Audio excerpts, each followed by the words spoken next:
जब आपको कोई बुरा भला कहे तो यही है जवाब देने का एकमात्र रास्ता। जापान में एक शहर है, ओसाका। शहर के निकट एक गांव में एक विद्वान संत रहते थे। एक दिन संत अपने एक अनुयायी के साथ सुबह की सैर कर रहे थे। अचानक एक व्यक्ति उनके निकट आया और उन्हें भला बुरा कहने लगा। संत मुस्कुराकर चल दिए। संत पर कोई असर न देख वह व्यक्ति परेशान हो गया। वह गुस्से से तमतमा उठा और उनके पूर्वजों को गालियां देने लगा। फिर भी संत मुस्कराते रहे। संत पर जब कोई असर नहीं हुआ तो वह व्यक्ति निराश होकर रास्ते से हट गया। उस व्यक्ति के जाते ही एक अनुयायी ने संत से पूछा कि आपने उस दुष्ट की बातों का कोई जवाब क्यों नहीं दिया? वह बोलता रहा और आप मुस्कराते रहे। क्या आपको उसकी बातों से जरा भी कष्ट नहीं हुआ? संत कुछ नहीं बोले और अपने अनुयायी को पीछे आने का इशारा किया। कुछ देर बाद संत के साथ वह अनुयायी कक्ष में पहुंचा। संत बोले, तुम यहीं रुको, मैं अंदर से अभी आता हूं। कुछ देर बाद संत अपने कमरे से निकले तो उनके हाथों में कुछ मैले कपड़े थे।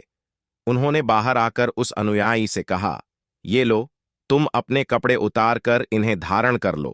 उस व्यक्ति ने देखा कि उन कपड़ों में बड़ी तेज दुर्गंध है। उससे अजीब सी बदबू आ रही थी। अनुयायी ने उस कपड़े को हाथ में लेते ही उन कपड़ों को दूर फेंक दिया। संत बोले, अब समझे, जब कोई तुमसे बिना मतलब के भला बुरा कहता है तो तुम क्रोधित होकर उसके फेंके हुए अपशब्द धारण कर लेते हो, लेकिन दूसरे के गंदे कपड़े नहीं पहन सकते। जिस तरह तुम अपने साफ सुथरे कपड़ों की जगह ये मैले कपड़े धारण नहीं कर सकते, उसी तरह मैंने भी उस आदमी के फेंके हुए अपशब्दों को धारण नहीं किया। यही वजह थी कि मुझे उसकी बातों से कोई फर्क नहीं पड़ रहा।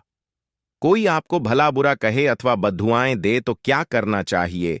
तो शुरुआत करते हैं एक गौतम बुद्ध की प्रेरणादायक कहानी से। एक बार गौतम बुद्ध किसी गांव से गुजर रहे थे। उस गांव के लोगों की गौतम बुद्ध के बारे में गलत धारणा थी, जिस कारण वे बुद्ध को अपना दुश्मन मानते थे। जब गौतम बुद्ध गांव में आए तो गांव वालों ने बुद्ध को भला बुरा कहा और बद्दुआएं देने लगे। गौतम बुद्ध गांव वालों की बातें शांति से सुनते रहे और जब गांव वाले बोलते बोलते थक गए तो बुद्ध ने कहा, अगर आप सभी की बातें समाप्त हो गई हों तो मैं प्रस्थान करूं। बुद्ध की बात सुनकर गांव वालों को आश्चर्य हुआ। उनमें से एक व्यक्ति ने कहा, हमने तुम्हारी तारीफ नहीं की है, हम तुम्हें बद्दुआएं दे रहे हैं, क्या तुम्हें कोई फर्क नहीं पड़ता? बुद्ध ने कहा, जाओ, मैं आपकी गालियां नहीं लेता। आपके द्वारा गालियां देने से क्या होता है? जब तक मैं गालियां स्वीकार नहीं करता, इसका कोई परिणाम नहीं होगा। कुछ दिन पहले एक व्यक्ति ने मुझे कुछ उपहार दिया था, लेकिन मैंने उस उपहार को लेने से मना कर दिया तो वह व्यक्ति उपहार को वापस ले गया। जब मैं लूंगा ही नहीं तो कोई मुझे कैसे दे पाएगा?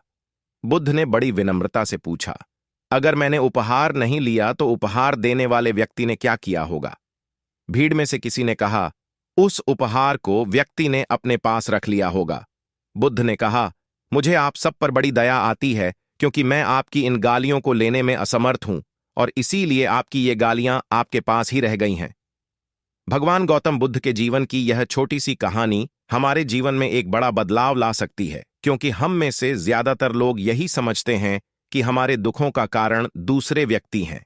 हमारी परेशानियों या दुखों की वजह कोई अन्य व्यक्ति नहीं हो सकता, और अगर हम ऐसा मानते हैं कि हमारी परेशानियों की वजह कोई अन्य व्यक्ति है तो हम अपनी स्वयं पर नियंत्रण की कमी एवं भावनात्मक अक्षमता को अनदेखा करते हैं।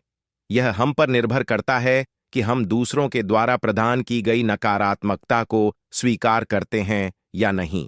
अगर हम नकारात्मकता को स्वीकार करते हैं तो हम स्वयं के पैर पर कुल्हाड़ी मारते हैं। जब कोई हमारे साथ बुरा व्यवहार करता है तो शांत रहकर उसे सहन करना चाहिए। महात्मा गांधी से जुड़ी घटना है। रेलगाड़ी चंपारण से बेतिया की ओर जा रही थी।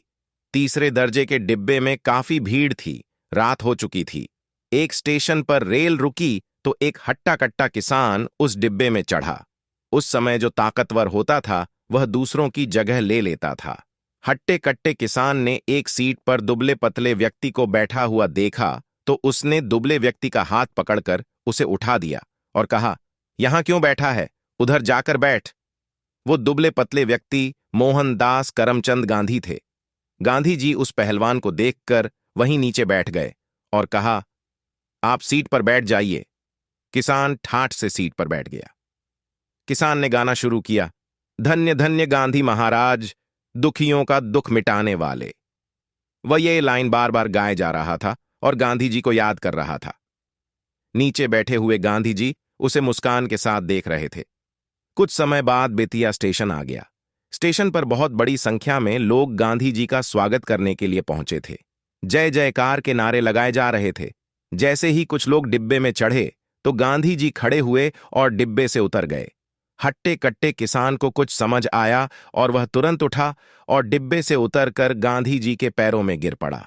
ये देखकर सभी लोगों ने गांधी जी से पूछा, हुआ क्या है? गांधी जी बोले, मेरे एक प्रेमी ने मुझसे प्रेम जताया था। सीख, ये घटना हमें सबक देती है कि अगर कोई हमारे साथ बुरा व्यवहार करता है तो हम उसका प्रतिकार या तो झगड़ा करके कर सकते हैं या उसे सहन कर सकते हैं।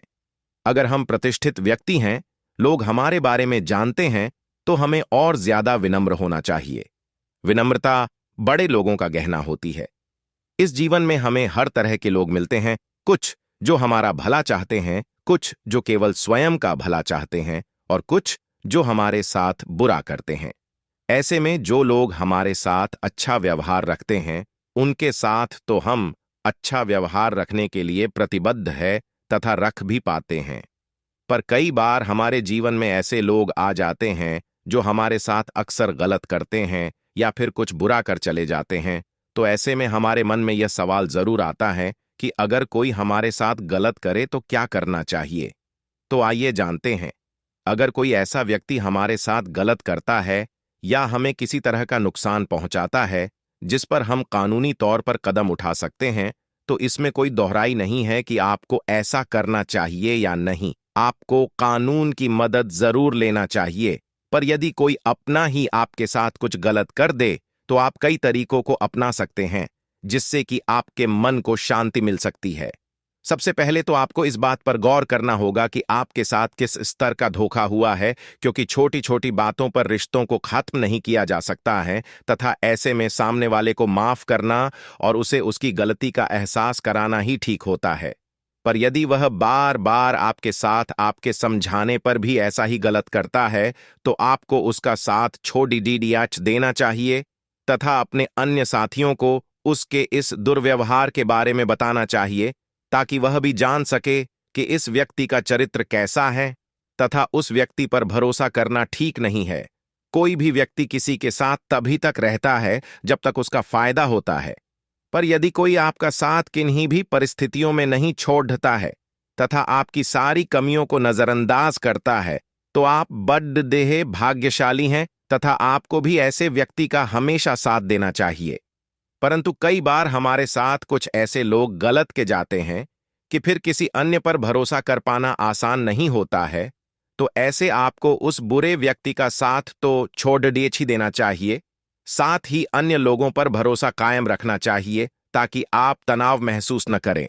बुरा करने वाले व्यक्ति को उसकी गलती का एहसास करवाना चाहिए, न कि उससे बदला लेने की भावना के साथ आगे बढ़ाना चाहिए, क्योंकि ऐसा करने से आप में और उसमें कोई फर्क नहीं रह जाएगा तथा आप इस जीवन में अपने लक्ष्यों को प्राप्त नहीं कर पाएंगे। रिश्तों को खत्म करना आसान नहीं होता है, पर कई बार बुरे लोगों का साथ छोड़ना जरूरी होता है, वरना वह हमारे जीवन से सुख और शांति का अंत कर सकते हैं और दूसरे सभी रिश्तों को भी बिगाड़ सकते हैं। कई बार हम समझ नहीं पाते हैं कि हमें क्या करना है, तो ऐसे में हमें सामने वाले को माफ कर उसे एक मौका और देना चाहिए। पर यदि वह फिर से आपके साथ गलत करता है तो आपको उसका साथ छोड़ने की कोशिश जरूर करना पड़ेगी, क्योंकि आप किसी भी कीमत पर प्यार स्नेह नहीं खरीद सकते हैं। यह मन की भावनाएं होती हैं। यदि आप गिड़गिड़ाकर प्यार की मांग भी करेंगे तो आपको सच्चा प्यार और पुराना रिश्ता नहीं मिल सकता है। यदि कोई परिवार का सदस्य आपके साथ बुरा करता है तो ऐसे में आप उसका साथ तो छोड़ नहीं सकते हैं, क्योंकि वह अधिकांश समय आपके साथ ही रहेगा।